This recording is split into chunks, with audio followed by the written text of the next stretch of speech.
Zasebni zdravniki in zobozdravniki dajemo polno podporo kolegicam in kolegom iz javnih zavodov Nazarje, Celje, Kranj, Maribor, Ptuj, v uporu proti zdravstveni zavarovalnici in zdravstveni politiki, ki ruši slovensko zdravstvo. Z njimi delimo skupni cilj, to je človeška in strokovna obravnava naših pacientov, kot si jo zaslužijo. Ne dovolimo nikomur, prav nikomur, da nam vsiljuje količino in vsebino dela s pacienti, za katere skrbimo in smo zanje odgovorni. Zdravstvo je v osnovi namenjeno ljudem, za katere skrbijo strokovnjaki, ki smo tudi ljudje.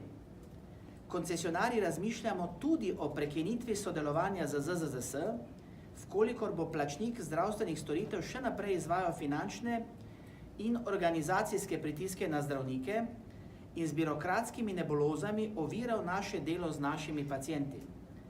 Politike pa pozivamo, naj omejijo vpliv ZZZS na izvajalce zdravstvenih storitev in sprejmejo zakone, ki bodo v končni fazi koristili pacientom. To naše sporočilo bomo večkrat ponavljali in ponovili še kdaj, in jaz se opravičujem, če ga boste slišali večkrat. Koncesionarji in zasebni zdravniki, sekundar in primar, pravzaprav delimo enako usodo, kot jo delijo kolegi v javnih zavodih, ki so pač prvi, ki so povedali, da več ne morejo.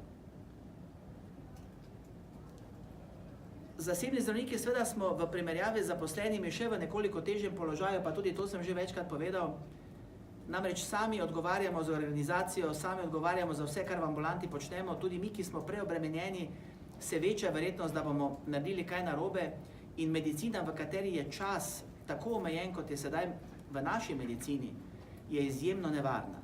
Poleg tega pa seveda tudi finančno nosimo vse posledice svojih ravnanj in situacija, kot jo imamo danes. Jaz spremljam zasebništvo od leta 1994, ko je moja mama postala ena od prvih zasebnih zdravnic v Mariboru. Nikoli ni bilo tako stisnjeno v zid in tako pravzaprav obremenjeno, kot je danes.